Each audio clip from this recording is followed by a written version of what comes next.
प्रदीपचंद्र लेखे व विश्ववंदिता सहस्रनो शिवशेषा मुद्रा भद्राय राजते मुद्रा भद्राय राजते। आपल्या महाराष्ट्राचा इतिहास लिहिला तो कुणा एरेगेऱ्याने नाही, महाराष्ट्राचा इतिहास लिहिला तो हिरव्या शालीने, तलवारीच्या खंखनाटीने, घोड्याच्या टापाने आणि शाहिरीच्या डबाने, आणि हाच इतिहास लिहिला तो छत्रपती शिवाजी महाराजांनी। मुद्रा छत्रपती शिवरायांना, रयतेच्या राजांना, ज्यांच्या वस्तीला तोड नाही, शौर्याला जोड नाही, जो तो अथांग आहे महासागर समान, त्याचे छत्र म्हणजे आभाळ समान, जो त्या सूर्याचे शहर मराठी मनातल्या धगधगता स्वाभिमान, आणि काही झाले सह्याद्री ज्याला शंभूचा अभिमान, महाराष्ट्राचे देवालय तिथे पहिलं स्थान।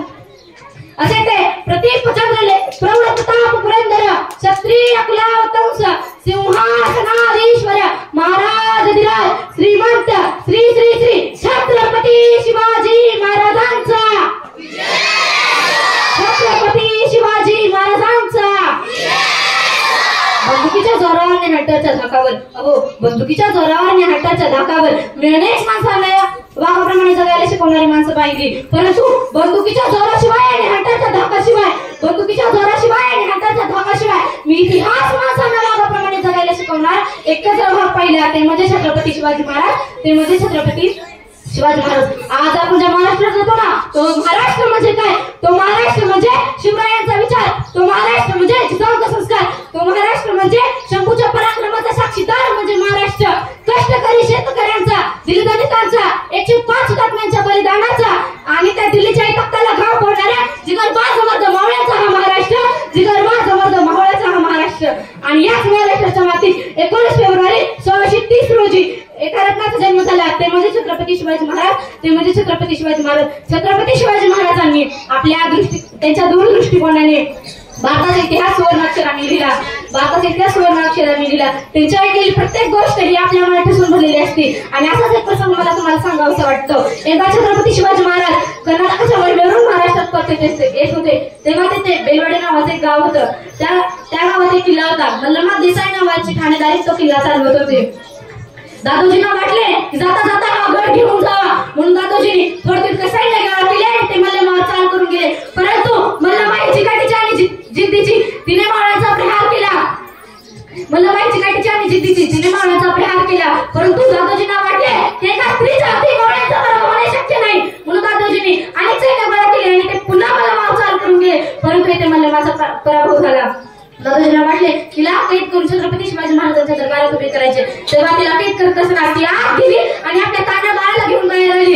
जेव्हा तिला छत्रपती शिवाजी महाराजांच्या दरबारात उभे केले, तेव्हा तिला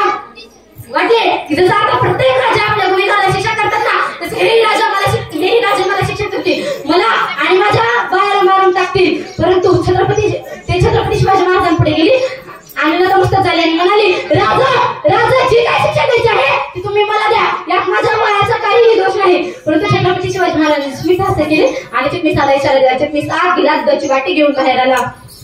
छत्रपती शिवाजी महाराजांनी मला माझ्या बाळाला आपल्या मांडीवर बसवले आणि त्या वाटीतल्या चमच्याने दूध पाजले आणि म्हणाले हा जो आमच्या मांडीवर दिसत आहे ना, तो आमचा वाचा आहे, अहो म्हणजे तुम्ही आमच्या भगिनी झालात। आणि कोणता भाऊ आपल्या बहिणीचं राज्य बळकावून घेत असतो, अहो दादोजी बहिणीचं राज्य बळकावून घ्यायचं नसतं, तर बहिणी राज्य द्यायचं असतं, बहिणी राज्य द्यायचं असतं, असं त्यामुळे छत्रपती शिवाजी महाराजांनी मला आपल्या तिचे राज्य परत केले। छत्रपती शिवाजी महाराजांनी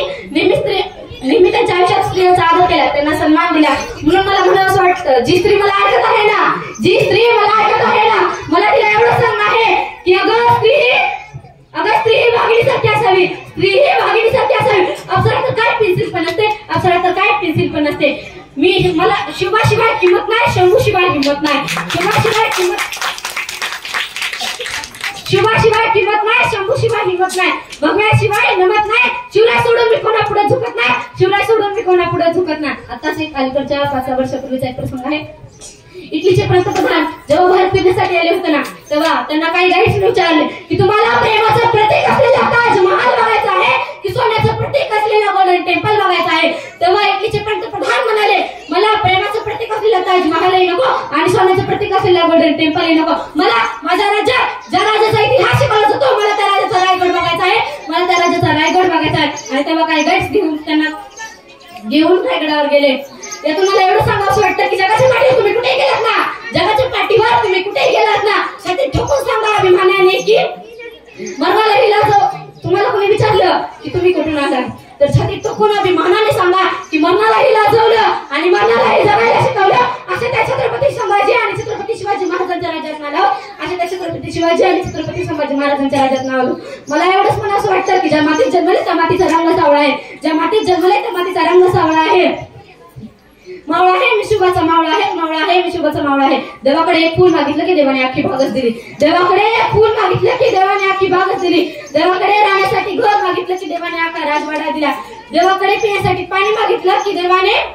अख्खा समुद्र दिला परंतु जेव्हा देवाकडेच देव माणूस मागितला तेव्हा छत्रपती शिवाजी महाराजांसारखा देव माणूस दिला तेव्हा त्यांनी छत्रपती शिवाजी महाराजांसारखा देव माणूस दिला जाता जाता मी एवढेच म्हणेन जगदंब जगदंब एक होते शिवाजी भीती नव्हती कशाची चिंता नव्हती परिणामाची साथ होती आई भवानी माता जिजाऊची मुहूर्तमेढ ठरवली स्वराज्याची